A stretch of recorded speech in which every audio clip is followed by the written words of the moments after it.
Halo, akhirnya kita bertemu lagi. Hi, I'm Molly, your bestie to grow, yang juga merupakan alumni IMAP 2024. Mana tahu ada yang baru kenal. Hari ini kita bakal bahas salah satu dokumen yang paling banyak ditanyain ke aku, yaitu tentang reference letter. Atau mungkin teman-teman lebih kenalnya dengan surat rekomendasi. Ya, banyak banget pertanyaan yang masuk mulai dari, Kak, reference letternya ada template-nya nggak sih? Kak, bagusnya siapa sih yang ngasih recommendation letternya? Boleh nggak sih kalau kita pakai bahasa Indonesia aja? Kak, boleh lihat contohnya nggak? Dan masih banyak banget pertanyaan-pertanyaan lainnya. Dan karena recommendation letter ini adalah dokumen yang harus dipersiapkan jauh-jauh hari, serta harus melibatkan orang lain, jadi kita bahas lebih dulu ya.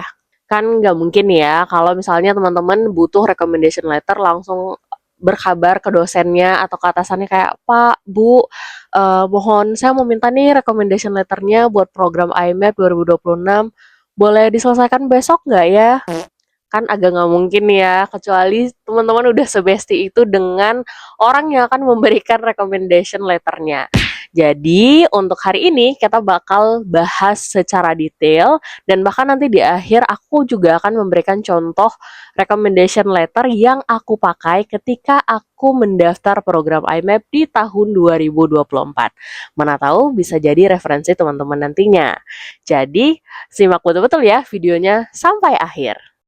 Tapi sebelum itu teman-teman jangan lupa untuk subscribe, like, komen, dan share sebanyak-banyaknya agar video ini terus bisa memberikan manfaat kepada orang banyak dan aku juga jadi lebih bersemangat untuk membuat video-video baru setiap harinya.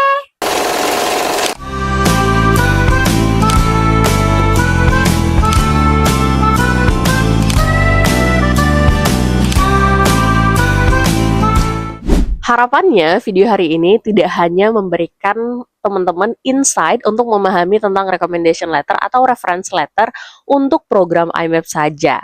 Karena bisa banget nih referensi hari ini itu untuk persiapan recommendation letter atau reference letter untuk mempersiapkan ke program-program lainnya juga yang sudah menjadi wishlistnya teman-teman yang mana tahu mau didaftar di tahun ini juga.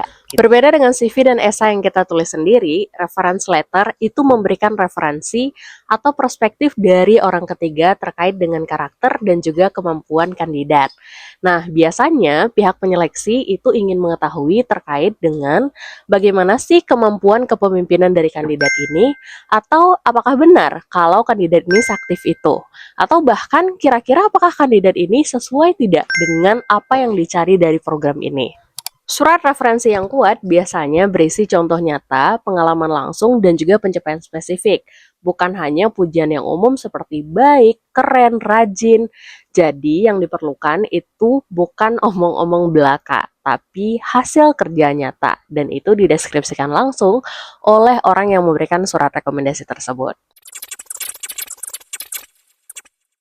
Bentuk surat referensi atau surat rekomendasi itu biasanya beragam. Ada surat yang memiliki kopnya yang biasanya dikeluarkan oleh petinggi dari suatu lembaga, namun ada juga yang dikeluarkan secara personal yang biasanya tidak ada kop surat. Namun tentunya dalam surat tersebut biasanya komponennya tetap sama.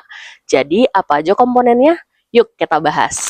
Yang pertama, identitas dan bagaimana hubungannya dengan kandidat. Biasanya pada bagian ini itu menjelaskan siapa pemberi rekomendasinya, apa jabatan dan institusinya, serta bagaimana hubungannya dengan kandidat dan berapa lama sudah mengenal kandidat. Dan yang kedua, gambaran kandidat dan contoh konkretnya. Nah, pada bagian ini biasanya pemberi rekomendasi itu mendeskripsikan bagaimana gambaran kandidat berupa karakter, profesionalisme, kemampuan kepemimpinan, dan juga karakter personal dari kandidat tersebut. Namun gak cuma digambarin, tapi juga menuliskan beberapa contoh konkretnya. Misalnya nih, contoh, Maulina Sari adalah orang yang kreatif. Ia membangun beberapa platform YouTube, Instagram untuk menarik anak muda melakukan kegiatan-kegiatan positif. Contohnya seperti itu.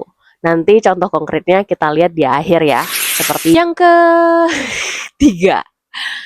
Yang ketiga, dukungan dan rekomendasi eksplisit.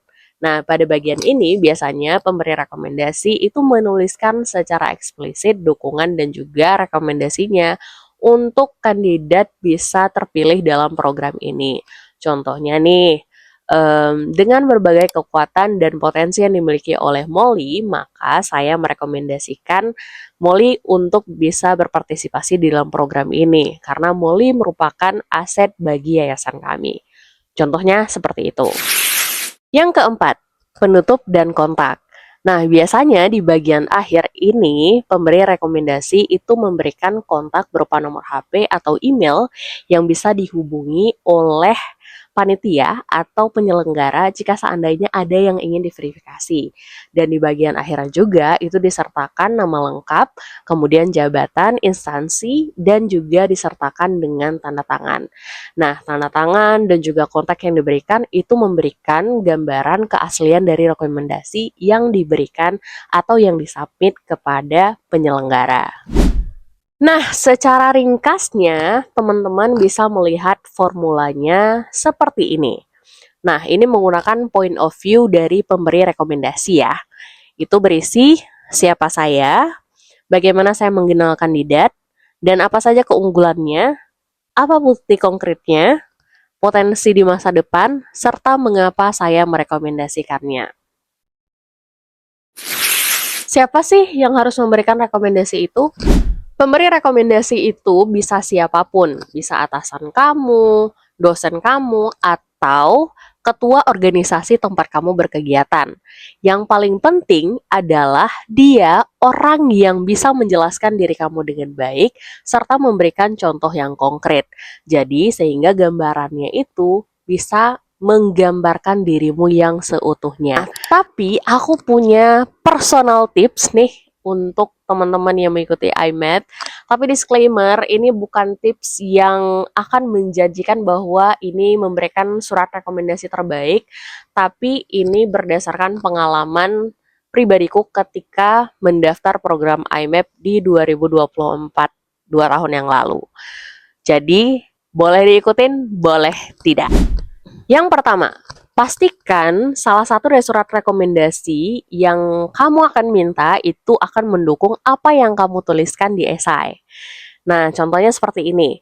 Di tahun 2024 lalu, aku merupakan seorang project manager di Yayasan Aceh Hijau yang menjalankan program Prodai atau program Daya Ramah Anak Terintegrasi, yaitu program yang bertujuan untuk meningkatkan kapasitas daya untuk menciptakan ruang ramah anak yang tanpa kekerasan, tanpa perundungan, dan juga peduli terhadap kesehatan mental. Karena esai yang aku tulis berkaitan dengan program Prodai, maka aku meminta atasanku, yaitu Direktur Yayasan Aceh Hijau, menuliskan surat rekomendasi dan memfokuskan kinerjaku dan juga peranku pada saat menjalankan program Prodai. Karena memang ini yang aku highlight secara khusus di dalam esaiku. Nah, jadi dari sudut pandangnya beliau bisa menggambarkan secara lebih detail terkait dengan bagaimana program ini berdampak, kemudian bagaimana peranku selama menjalankan program, sehingga gambaran kepada pihak penyeleksi itu lebih komprehensif terkait dengan isu yang aku bawa, kemudian juga peranku, serta dampaknya lebih luas. Jadi, menurutku jadinya pembahasan ataupun topiknya itu jadinya lebih komplit seperti itu. Karena tujuan dari reference letter itu adalah memberikan perspektif terkait dengan diri kita dari pihak ketiga, maka perluaslah cakupannya. Misalnya nih dari pengalamanku ya. Nah, karena reference yang pertama itu menggambarkan terkait dengan kinerja profesionalitasku, kemudian juga terkait dengan program yang aku jalankan, which is program Prodai, maka reference yang kedua, aku meng-highlight terkait dengan prestasi akademik dan juga kontribusi sosial ataupun kerelawanan yang aku lakukan. Jadi, reference yang pertama aku minta dari atasanku di kantor, yaitu Direktur Yayasan Aceh Hijau, dan reference yang kedua aku mintakan kepada dosenku atau penasehat akademik yang bisa menggambarkan peranku ketika di kampus dan kemudian juga di luar kampus. Intinya, tentukan siapa orang yang bisa menjelaskanmu dengan baik. Nah, itu bisa aja atasanmu tempat kamu bekerja, atau dosenmu, atau mitra kerjamu, atau bahkan atasanmu di tempat kamu berkegiatan atau di organisasi. Jadi bisa banget dari berbagai pihak ya teman-teman. Yang penting yang bisa menjelaskan kamu dengan baik. Sekarang mari kita lihat contoh dari surat referensi yang aku submit ketika aku mendaftar program IMAP 2024. Semoga contoh ini bisa menjadi referensi teman-teman ya untuk memberikan gambaran utuh bagaimana sih bentuk dari referensinya. Karena memang dari program IMAP sendiri itu tidak menyediakan template-nya teman-teman. Jadi memang sebebas-bebasnya dan ya bebas. Ini juga jadi catatan bagi teman-teman, jangan lupa kalau ketika minta recommendation letter, itu juga sekalian dengan sertakan, jelaskan program apa yang diikutin, bahkan bisa mengirimkan link deskripsi dari program tersebut, sehingga pemberi rekomendasi juga memahami kebutuhan kita itu seperti apa. Ada juga nih yang tanya kemarin, kalau Kak, gimana seandainya yang memberikan rekomendasiku itu tidak bisa berbahasa Inggris? Itu gimana ya? Boleh nggak kalau pakai bahasa Indonesia? Nah, saranku teman-teman, kalau bisa nih tetap surat rekomendasinya itu dalam bahasa Inggris. Jadi kalau seandainya pemberi rekomendasinya itu memberikan dalam bahasa Indonesia, teman-teman boleh translate dan minta tanda tangan ulang aja sama beliau. Kenapa? Karena seluruh proses aplikasi di tahun ini, kita lihat di application formnya itu bahasa Inggris. Jadi personally aku menyarankan recommendation letternya itu dalam bahasa Inggris. Tapi untuk lebih yakin, teman-teman boleh coba email aja ke panitia IMAP tahun ini agar lebih clear. Itu dia teman-teman penjelasan terkait dengan recommendation letter yang mungkin bisa digunakan untuk proses aplikasi IMAP. Tapi bukan cuma IMAP, ini juga bisa digunakan di program exchange student atau youth exchange lainnya. Ada banyak banget yang mungkin sudah menjadi wishlistnya teman-teman gitu ya. Semoga tahun ini menjadi tahun baik bagi teman-teman dan semangat terus untuk persiapannya. Good luck and have a nice day. Bye-bye. See you in the next video.